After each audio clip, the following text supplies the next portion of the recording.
नमस्कार, मी रेणुका. न्यूज 18 लोकमतच्या या बुलेटिनमध्ये तुमचं स्वागत.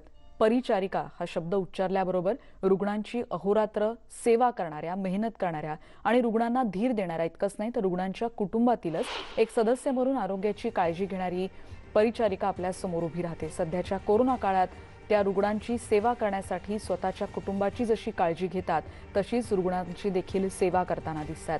या परिचारिकांबद्दल कृतज्ञता व्यक्त करण्यासाठी आजचा म्हणजे 12 मे हा दिवस जागतिक परिचारिका दिन म्हणून साजरा केला जातो. आजच्या कोरोना काळात सध्या राज्यात नर्सेस कठीण काळात रुग्णांची सेवा कशा पद्धतीने करतायत, त्यांचे अनुभव काय आहेत, हॉस्पिटल आणि घर अशी तारांबळ सांभाळताना त्यांना कुठकुठल्या अडचणींना सामोरं जावं लागतं, या संदर्भात न्यूज 18 लोकमतच्या या खास कार्यक्रमातून आज अशाच कोरोना योद्धांशी, खऱ्या अर्थानं कोरोना वॉरियर्सशी आज आपण संवाद साधतोय. काही परिचारिका आपल्यासोबत असणार आहेत.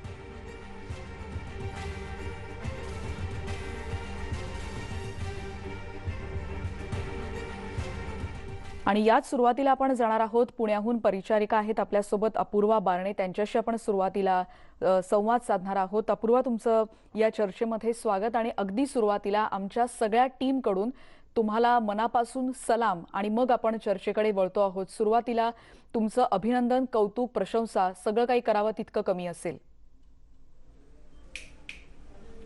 धन्यवाद मॅडम. अगदी सगळ्यात महत्त्वाचं म्हणजे की आज जागतिक परिचारिका दिन आहे. इतरांसाठी हा दिवस महत्त्वाचा अशासाठी आहे कारण तुम्ही आहात म्हणून आम्ही आहोत. कारण अशा असंख्य रुग्णांवर तुम्ही सातत्यानं मायेची पखरण करत असता. कोरोना काळातला आजचा दिवस तुमच्यासाठी कसा विशेष आहे? कोरोना काळातील आजचा दिवस हा खूप महत्त्वाचा आहे कारण आज 12 मे नर्सेस डे. मी एक परिचारिका असल्यामुळे या दिवसाचं खूप महत्त्व आहे कारण मी नर्स असल्यामुळे मला ह्या आरोग्य सेवेचा एक भाग होता आलं आणि या कोरोना काळामध्ये मला आरोग्य सेवा देता आली. अपूर्वा, तुम्ही किती वर्षापासून या सेवेमध्ये आहात? आणि कोरोना काळातली म्हणजे गेलं वर्षभर आणि आत्ताचा जे देखील सुरू असलेला काळ आहे तो निश्चितच खूपच आव्हानात्मक असणार आहे. किती अडचणींना तुम्ही सामोरं जाताय? कारण आमच्या समोर पेशंटची काळजी असते, नातेवाईकांची काळजी असते जे ऍडमिट असतात, पण खऱ्या अर्थानं तुम्ही लढत असता त्यांचं आयुष्य वाचवण्यासाठी. हो नक्कीच मॅडम. मी गेली 15 वर्ष या परिचारिका म्हणून मी काम करते आहे. कोरोना काळामध्ये गेली 1.5 वर्ष मी कार्यरत आहे आणि कोरोना काळामध्ये पेशंट, नातेवाईक हे सगळेच म्हणजे घाबरून जातात. त्यामुळं त्यांना मानसिक आधार देणं, त्यांची सेवा करणं हे खूप मोठं आव्हान आम्हाला होतं ते. पण ते योग्यपणे आम्ही ते पार पाडलेलं आहे. अगदी खरं. अपूर्वा बारणे आपल्यासोबत आहेतच, पण त्याचबरोबर श्वेता वानखेडे देखील आता आपल्यासोबत आहेत आणि रेणुका वानखेडे आहेत, नर्सिंग सुप्रिटेंडंट आहे जे रुग्णालय मुंबईच्या. सुरुवातीला आपण जातोय, श्वेता आता आपल्यासोबत आहेत. श्वेता, तुमचं देखील या चर्चेमध्ये स्वागत. आणि जसं मी आता म्हटलं की अपूर्वा यांना देखील आम्ही आमच्या सगळ्या टीमकडून मानाचा मुजरा करतोच आहोत, पण श्वेता आणि रेणुका तुम्हाला देखील खरंच सॅल्यूट आहे. कारण तुमच्यासारखे जेव्हा अहोरात्र राबणारे, सेवा करणारे आणि आरोग्य कर्मचारी असतात तेव्हाच ही सगळी यंत्रणा उभी राहत असते. त्यामुळे तुमचं पहिले चर्चेत स्वागत आणि तुम्हाला मानाचा मुजरा. आजचा म्हणजे कोरोना काळातला परिचारिका दिन तुम्हाला कशासाठी आणि कसा विशेष वाटतोय? सुरुवातीला जाऊयात श्वेता यांच्याकडे. धन्यवाद. आज 12 मे नर्सेस डे. नर्सेस डेचं महत्व नेहमीच राहिलेलं आहे. म्हणजे आमच्यासाठी तर राहिलेलंच आहे, बाकीच्यांसाठी कदाचित कमी असेल, पण यावेळी मला असं वाटतं आता नर्सेसचं महत्व जगाला आणि आपल्या देशाला कोरोना काळामध्ये विशेष करून समजलेलं असेल असं मला वाटतं. कारण कोरोना काळामध्ये नर्सेसनी जी भूमिका बजावलेली आहे ती म्हणजे डॉक्टरांनी जेवढी बजावलेली आहे त्यांच्या सोबत त्यांच्या कांद्याला कांदा लावून जी महत्वाची कामगिरी होती रुग्णांसाठी आणि आपल्या हॉस्पिटलसाठी एक काम करून, विशेष एक काम करून जे रुग्णांना सेवा द्यायची आहे आणि रुग्णांची काळजी घ्यायची आहे ती योग्य प्रकारे नर्सेसनी पार पाडलेली आहे. त्यामुळे हा नर्सेस डे त्यांच्यासाठी पण खूप महत्वाचा झालेला आहे आणि आमच्यासाठी पण महत्वाचं झालेलं आहे. आणि मला असं वाटतं सगळ्यांना नर्सेसचं जे महत्व आहे ते कळलेलं असेल. अगदी खरं आहे श्वेता, त्यामुळे यांच्याकडे पुन्हा आपण जातोय. अपूर्व आता आपल्या सोबत आहेत. अपूर्व, जसं तुम्ही म्हणत होतात की आजचा दिवस तर विशेष आहेच, असे खूप प्रसंग असतील अपूर्व की अगदी प्राण कंठाशी येईपर्यंत जेव्हा डॉक्टर काय परिश्रम करतायत किंवा डॉक्टर अफाट मेहनत करून त्या रुग्णाचे प्राण वाचवत असतात, असे अनेक प्रसंग. त्याच्यात तुम्हाला एखादा लक्षात राहिलेला चांगला वाईट कोणताही अनुभव शेअर करू शकाल? हो, खूप खूप वेळा असं झालं, इमर्जन्सी जेव्हा सिच्युएशन असते, काही वेळेस म्हणजे डॉक्टरांच्या ऑर्डर किंवा डॉक्टरांच्या ऑर्डर तर फॉलो कराव्याच लागतात.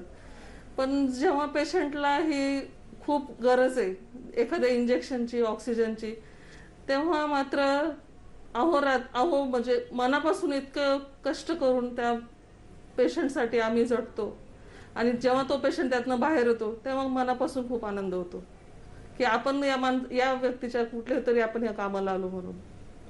आणि तेव्हा खरं आपण हे आज नर्सेसचं काम करतो याबद्दल अभिमान वाटतो.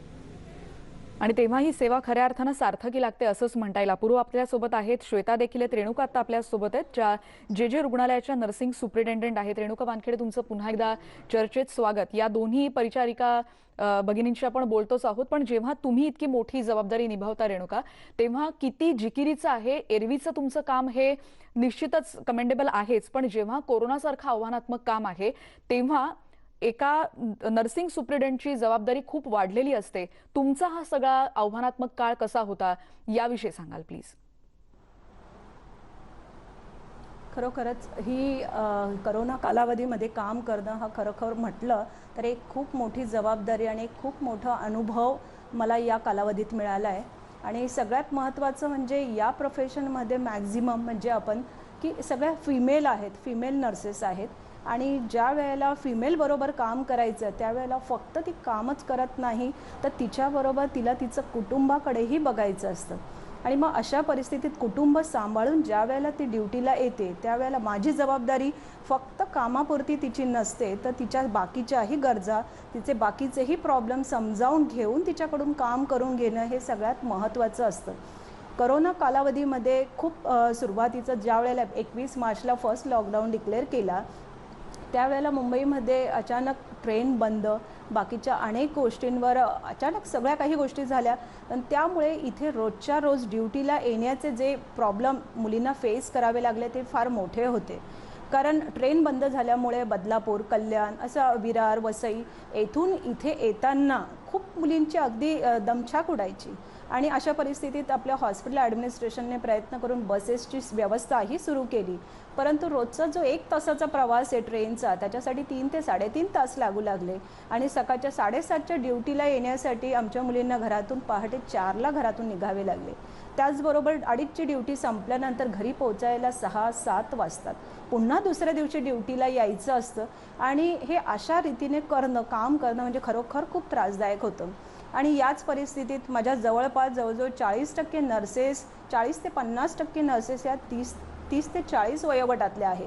म्हणजेच या मुलींच्या घरी त्यांचे लहान मुलं 1 ते 5 वर्ष वयोगटाचे मुलं प्रत्येकीला आहेत. आणि अशा वेळेला आपल्या मुलांना सांभाळून त्यांना संसर्ग होऊ नये ही सगळी काळजी घेऊन मुलींना काम करावं लागतं. त्याचबरोबर घरी असणारे सासू सासरे अथवा इतर मोठे, बऱ्यापैकी काहींचे काही ऑपरेटिव्ह झालेले असतात, बरेच पेशंट डायबिटीसचे होते.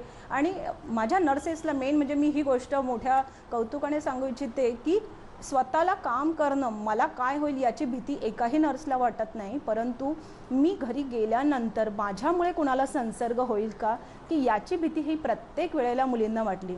माझ्या अशा अनेक नर्सेस आहे की त्यांना खूप मोठे प्रॉब्लेम फेस करावे लागले. काही मुली नुकत्याच त्याच कालावधीमध्ये प्रेग्नंट होत्या. मग अशा प्रेग्नन्सीमध्ये प्रवास करणं त्यांना त्रास होऊ लागलं. अशा वेळेला आम्ही हॉस्टेलला मुलींची इथे राहण्याची सोय केली. जेवणाचे प्रश्न उद्भवले त्यावेळेला हॉस्पिटल ॲडमिनिस्ट्रेशन तसेच आमच्या लेवलला काही इतर संस्थांनीही आम्हाला मदत केली. त्यावेळेला मुलींचं राहणं आणि खाण्याचे प्रश्न सोडवले. पण बऱ्याचदा त्यांचे स्वतःचे जे प्रश्न होते ते न संपणारे होते. काहींनी अगदी भीतीपोटी आपल्या लहान मुलांना गावी आपल्या सासू सासऱ्यांकडे, आईवडिलांकडे नेऊन सोडलं. पण शेवटी ती एक आई आहे. आपण इथे काम करायचं आणि त्या मुलं आपण गावी सोडलेले, मुलं राहत नाही, मग फोन करतात. आणि खूप म्हणजे अतिशय वाईट परिस्थिती. म्हणजे मला असं खरोखर त्यावेळेला खूप भरून यायचं. पण ॲज अ ॲडमिनिस्ट्रेटर म्हणून मला जेव्हा काम करायचं आहे तेव्हा माझ्या नर्सेसची उपस्थिती माझ्यासाठी गरजेची होती.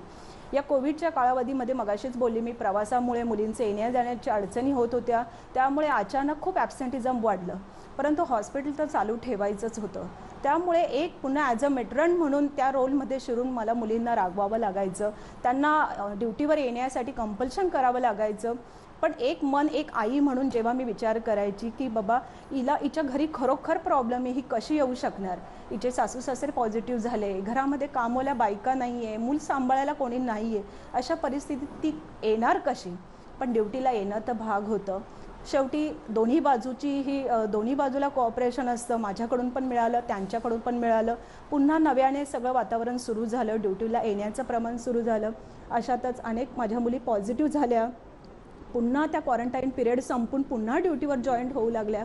काहींच्या घरी, काही माझ्या परिचारिकांच्या घरचे अगदी जवळचे नातेवाईक त्यांच्यापासून दुरावले. या परिस्थितीत खूप म्हणजे काहींचे वडील, काहींचे सासरे, माझ्या काही परिचारिकांचे त्यांचे हजबंडही या सुरुवातीच्या कोरोनाच्या लाटेमध्ये गेले, त्यांच्यापासून दूर गेले. त्या खरोखर त्या काही खूप वाईट घटना झाल्या.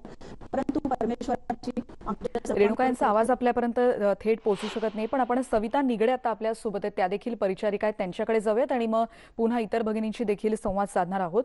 सविता निगडे, तुमचं देखील न्यूज 18 लोकमतच्या या चर्चेमध्ये स्वागत. आणि जागतिक परिचारिका दिन आहे आणि मी या सगळ्या परिचारिकांशी बोलताना एकच महत्त्वाचं की कोरोना काळातला हा जागतिक परिचारिका दिन आहे, त्याच्या सुरुवातीला तुम्हाला शुभेच्छा. आणि असा एखादा आव्हानात्मक प्रसंग तुमच्या समोर देखील असेल, जेव्हा कामावर तर जायचंय पण कुटुंबातल्या जबाबदाऱ्यांमधून कशी मुक्तता होणार किंवा ते कसं हँडल करायचं, असा एखादा प्रसंग तुमच्यावर देखील आला असेल, तो तुम्ही कसा सॉल्व्ह केला होता? बऱ्याच वेळा म्हणजे मी आणि माझ्या बरोबरच्या माझ्या सहकारी नर्सेस आहे, त्यांना बऱ्याच वेळा असं होतं की रुग्णांच्या मध्ये थेट आम्ही काम करतो. घरी इथं रुग्णांची सेवा पण करायची आहे, घरी आजारी बाळ आहे, आई वडील आहेत, फॅमिली मेंबर आहे. तर मग अशा वेळेस दोन्हीचा मध्य साधावा लागतो आणि ड्युटीला प्राधान्य देऊन यावं लागतं. मग घरी गेल्यानंतर सुद्धा आम्ही घरामध्ये अलगीकरण करून राहतो. घरात मास्क वापरायचं, सोशल डिस्टन्सिंग ठेवणं, वारंवार हात धुणे, आपल्यापासून कुटुंबियांना आजार होऊ नये म्हणून काळजी घ्यावी लागते आणि ड्युटीला प्राधान्य द्यावं लागतं. कारण आता कोरोनाची महामारी आहे, तर रुग्ण आणि या महामारीपासून आपल्या देशाला मुक्त करायचं लवकर. तर ही आम्ही या व्यवसायाची शपथ घेतली तेव्हाच ठरवलेलं असतं. त्याच्यामुळे आम्ही ड्युटीला प्राधान्य देऊन रुग्णांच्या सेवेला जास्त प्राधान्य देतो. सविता, तुम्ही म्हणताय तो प्रत्येक शब्द खरा आहे, पण कित्येकदा हे कठीण जात असेल की कुटुंबाची जबाबदारी देखील असते आणि इथे कामावर देखील यायचं असतं, असे अनेक कठीण प्रसंग असतात आणि त्यासाठी प्रचंड मानसिक आणि शारीरिक ताकद लागते. ती तुम्ही कशी स्वतःला सांभाळता आणि त्या कामाकडे तुम्ही झेपावता, ही ताकद कशी आणता? जेव्हा नर्सिंग या व्यवसायामध्ये आम्ही याच भावनेने प्रेरित होऊनच आलो, कारण माझी आजी स्वतः आजारी होती पक्षाघाताने. तेव्हा मी ते हॉस्पिटल मधलं वातावरण पाहिलं की तिथल्या नर्सेस माझ्या आजीची सेवा इतक्या छान पद्धतीने करायच्या. तेव्हाच मी ठरवलं की आपणही नर्स होऊन समाजसेवेला किंवा रुग्णसेवेला प्राधान्य दिलं पाहिजे आणि हे मनामध्ये होतं. म्हणूनच मी या व्यवसायामध्ये पदार्पण केलं आणि रुग्णसेवा किंवा आपल्या हातून सेवा घडावी या उद्देशानेच मी ह्याच्यामध्ये आले. आणि प्रत्येक गोष्टीला घर तर सांभाळायचंच आहे, पण घरी काहीतरी ऍडजस्टमेंट करून ड्युटीलाच प्राधान्य देऊन आम्हाला हे करावं लागतं. अगदी खरं आहे. सविता आणि इतर परिचारिका देखील आता आपल्या सोबत आहे, या सगळ्यांशी संवाद साधत राहणार आहोत. पण एक ब्रेक घेऊन पुन्हा भेटूयात. पहा फक्त न्यूज 18 लोकमत.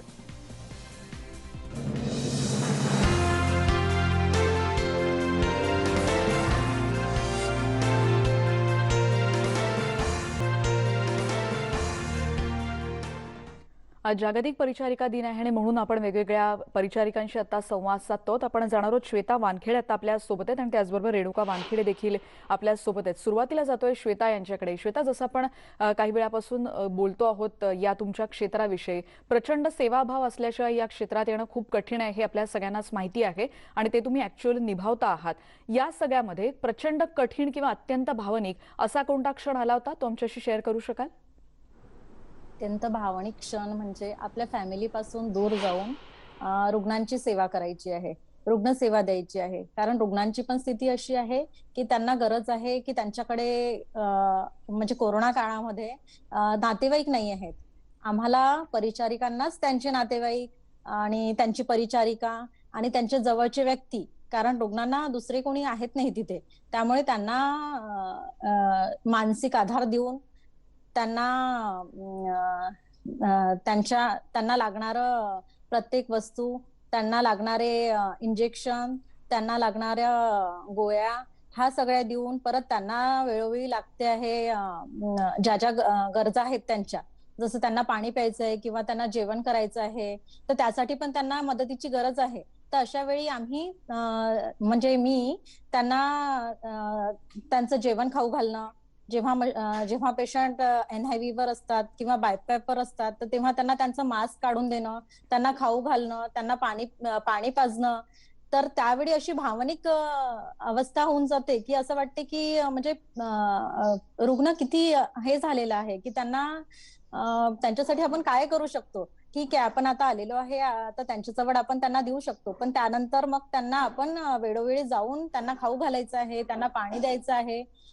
तर ह्या म्हणजे छोट्या छोट्या गोष्टी आहेत, पण खूपच महत्वाच्या मला अशा वाटतात. अगदी खरंय, छोट्या आणि अत्यंत अनमोल अशाच असंच हे सगळं तुमचं कार्य आहे, म्हणूनच तुमच्या या सगळ्या कार्याला आम्ही सलाम करतोय. अपूर्वा बारणे आता आपल्या सोबत आहेत. अपूर्वा, जसं आपण मगाचपासून या चर्चेत आहात, तुम्हाला खूप कठीण किंवा एखादा भावनिक क्षण असा आलाय की असं वाटतंय की आता काय पर्याय निवडू आणि कसं काम करू? माझ्या सासऱ्यांना कोरोना झाला त्या काळामध्ये, तर त्यांना ॲडमिट केल्यावर तिथे त्यांची अशी अपेक्षा की माझी सून जर परिचारिका आहे तर तिने माझ्याजवळ थांबावं किंवा माझं कोणीतरी स्वतःचं माझ्याजवळ पाहिजे. तसंच इतर पेशंटचं पण तसंच होतं की आपलं घरातलं कोणीतरी जवळ पाहिजे. पण ती वेळ अशी होती की मला माझ्या ड्युटीवर जाणं आवश्यक होतं, त्यांच्याजवळ मी थांबू शकत नव्हते. म्हणजे नाही का, त्यांची अपेक्षा की मी तिथे थांबावं, पण मी तिथे थांबू शकत नव्हते. त्यामुळे तो क्षण माझ्यासाठी खूप अवघड होतं की मी त्यांना सोडून मला माझ्या ड्युटीवर जाणं भाग होतं. अपूर्वा, पण मी कसं जिथे डील ड्युटी केलं करते या तिथे पण क्षणाशी? कोणाला ना कोणाला या क्षणाशी मी त्यांना समजावून सांगितलं की शेजारच्या पेशंटची उदाहरणं दिली की नाही का, त्यांचे पण कोणी नाहीये तिथं आणि मी जिथं कामासाठी जाणार आहे त्यांना पण माझी गरज आहे. तर मग त्यानंतर त्यांनी समजावून घेतलं. घरी आल्यानंतर आजपर्यंत मी कोरोना काळात जे कार्यरत आहे आजपर्यंत म्हणजे खूप मला रिस्पेक्ट भेटतो ह्या कार्यात. आणि मला कुठल्याच बाबतीत, माझ्या फॅमिलीकडनं मला कुठल्याच बाबतीत त्यामध्ये अडचण येत नाही. अगदी खरंय, जशी तुम्ही एक सगळ्या सोसायटीमध्ये रुग्णांसाठीची आणि रुग्णसेविक जो मान आहे ना तो खूप वाढला ह्या अगदी काळामध्ये. खरंय, रुग्णसेवेतली तुम्ही सपोर्ट सिस्टीम आहात आणि तुमच्या घरच्या सपोर्ट सिस्टीममुळे तुम्ही सगळे काम करू शकताय. त्यामुळे फक्त तुम्हाला नाही तर जागतिक परिचारिका दिनानिमित्तानं तुमच्या सगळ्या फॅमिली, तुमच्या सगळ्या कुटुंबियांना देखील आमचा सलाम नक्की पोहोचवा. रेणुका वानखेडे आता आपल्या सोबत आहे. रेणुका, तुम्ही ज्या पोस्टवर आता काम करताय, जसं तुम्ही म्हणालात की तुम्हाला सगळ्या तुमच्या क्रूचे सगळ्या समस्या माहिती असतात आणि त्यातूनही तुम्हाला मार्ग काढायचा असतो. याच्यातला एखादा क्षण आणि अगदी कार्यक्रमाच्या शेवटाकडे येताना तुम्ही सगळे काम करतायत म्हणून सगळे रुग्ण बरे होत आहेत किंवा कठीण प्रसंगातून बाहेर येताना दिसत आहेत, सगळ्या नागरिकांना किंवा आता न्यूज18 लोकमतच्या प्रेक्षकांना तुम्हाला काय आवाहन करायचं आहे? सुरुवातीला एखादा भावनिक क्षण किंवा एखादा असा प्रसंग शेअर करू शकाल का? सगळ्यात महत्त्वाचं हे सांगते की करोनाने आपल्याला माणुसकी शिकवली. रक्ताच्या नात्यांपेक्षा माणुसकीचं नातं किती महत्त्वाचं आहे हे आपल्याला करोना शिकवून गेला. कारण या परिस्थितीमध्ये नातेवाईक आपला मुलगा असू देत किंवा वडील असू देत, हात लावायला, जवळ जायला घाबरत होते आणि त्या परिस्थितीत परिचारिका ह्या रुग्णाच्या अगदी जवळ होत्या. म्हणजे आज प्रत्येक कक्षामध्ये जिथे पॉझिटिव्ह रुग्ण होते, नातेवाईक येणार, सोडून जाणार, खालून टिफिन पाठवणार, तिथपर्यंत करणार, परंतु त्यावेळेला प्रत्येक रुग्णाला गरज असते ती एका स्पर्शाची, एका टचची. कारण हा जो स्पर्श असतो ना, तो भावनिक टच फार महत्त्वाचा असतो आणि ते देण्याचं काम माझी परिचारिका करत होती. प्रत्येक वेळेला किती कोविड पॉझिटिव्ह रुग्ण जरी असला, पण त्याच्या पाठीवर जेव्हा मायेने हात फिरवतो की जेवताना काका जेवा, पोटभर जेवा, तुम्ही जेवल्याशिवाय तुम्हाला बरं वाटणार नाही, हे जेव्हा ती प्रेमाने, आग्रहाने, रागावून बोलते, त्यावेळेला तो क्षण रुग्णासाठी फार महत्त्वाचा असतो आणि त्याच्यातून त्याची रिकव्हरी होती. प्रसंग तसे अनेक आले. अगदी जीव तोडून काम करतात. तिन्ही शिफ्टमध्ये ड्युटी असल्यामुळे 24 तास नर्सेस उपलब्ध असतात आणि सगळ्या गोष्टी करण्याचा प्रयत्न करतात. पण कधी कधी काय होतं, काही गोष्टींचे प्रॉब्लेम क्रिएट होतात आणि अशा वेळेला काही जे आता समाजामध्ये परिस्थिती आपण बघतो इतर वेळेला चॅनलवर दुसऱ्या, की नर्सेसला लोक हात उचलतात, मारतात किंवा डॉक्टरांवर हात हे करतात. तेव्हा मी एवढंच सांगू शकते की मेडिकल फॅकल्टी हे मनापासून काम करते. डॉक्टर असू देत, नर्सेस असू देत, काही शेवटी मनुष्य आहेत, कुठेतरी काहीतरी प्रॉब्लेम होणार, यांत्रिकीदृष्ट्या काही प्रॉब्लेम होणार, पण त्यावेळेला या फ्रंटलाईन वर्करची चुकी नाही. त्यावेळेला समाजाने समजावून घेतलं पाहिजे की हे पण माणसंच आहेत, यांचंही कुटुंब आहेत, कदाचित यांचेही घरी लहान बेबी आहे, त्यांना सोडून ती ड्युटीवर आलेली आहे. त्यामुळे त्यांचे तुम्ही प्रश्न समजावून घ्या, त्यांच्या अडचणी समजावून घ्या आणि प्रत्येक वेळेला थोडंसं वैचारिकदृष्ट्या चांगल्या रीतीने विचार करून तुम्ही आणि आम्ही एकत्र येऊन प्रश्न सोडवले तर खरोखर प्रॉब्लेम क्रिएट होणार नाही आणि तुमच्या तशा सहकार्याने सगळ्याच फ्रंटलाईन वर्करला काम करण्याचा उत्साह मिळेल. आज जवळजवळ 21 मार्च 2020 पासून तर आत्तापर्यंत सर्व नर्सेस, डॉक्टर्स अनेक वेळा पॉझिटिव्ह झाले, त्यांचे फॅमिली मेंबर पॉझिटिव्ह झाले, पण तरी देखील ते घरी बसले नाही, पुन्हा जोमाने कामाला उपस्थित राहिले. आज मी अभिमानाने सांगू शकते की माझ्या रुग्णालयातल्या पण अनेक नर्सेस पॉझिटिव्ह झाले, त्यांचे रिलेटिव्स पण आज पुन्हा त्या सुट्टीनंतर ड्युटी जॉईन केली आणि पुन्हा त्या कक्षांमध्ये कामं करत आहे. तर समाजाने फक्त थोडीशी प्रेमाची भावना, थोडीशी एक आदर म्हणून आदर मी तुमच्याकडून मागू नाही इच्छिते, पण फक्त ही गोष्ट की एक कामाची कार्याची जाणीव ठेवली आणि एक आमच्याविषयी समाधानाची भावना दाखवली तर खरोखर काम करायला खूप खूप उत्साह येणार. आज जागतिक परिचर्या दिन आहे. आज फ्लोरेन्स नायटिंगेलने या दिवसाची सुरुवात केलेली आहे. त्यावेळेला ती लॅम्प हातात धरून तिने रुग्णांची सेवा केली, त्यामुळे तिला लेडी विथ लॅम्प म्हटलं जायचं. पण आजची परिस्थिती, आज आधुनिकता असली तरी माझी प्रत्येक परिचारिका, नाईटला येणारी, नाईटच्या ड्युटी करणारी प्रत्येक परिचारिका फ्लोरेन्सच काम करते मॅडम. त्यामुळे फक्त समाजाकडून एवढंच की थोडेसे 2 प्रेमाचे शब्द आणि समाधानाची भावना असं ठेवलं तर खूप काही आम्हाला मिळाल्यासारखं होईल. अगदी खरं आहे रेणुका, जसं तुम्ही म्हणालात की जशी तुम्ही रुग्णाच्या पाठीवर एक आपण म्हणू शकतो की एक प्रेमानं हात फिरवता म्हणून त्याला पुढचा घास जातो आणि त्या घासाच्या पुढे तुम्हाला त्याला औषधही द्यायचं असतं आणि म्हणून ते एक तुमचं देखील नातं तयार होत असतं. आणि तुम्ही ही जी जाणीव व्यक्त केली ती प्रत्येकामध्ये असणं अत्यंत गरजेचं आहे की तुम्ही आदर बाळगा प्रत्येकाबद्दल आणि खास करून परिचारिकांबद्दल, कारण तुमच्यामुळे आत्ता तुमच्या कुटुंबातला जो कोणी नातेवाईक आता ॲडमिट आहे त्यांची सेवा किंवा त्यांची मनापासून काळजी याच सगळ्या माता भगिनी घेत आहेत. तुमच्या कार्याला आणि तुमच्या कुटुंबियांना पुन्हा एकदा सलाम. न्यूज 18 लोकमतच्या चर्चेत तुम्ही सहभागी झालात, तुमचे अनुभव शेअर केलेत, थँक्यू सो मच. यानंतर इथेच थांबतो आहोत. पहा फक्त न्यूज 18 लोकमत.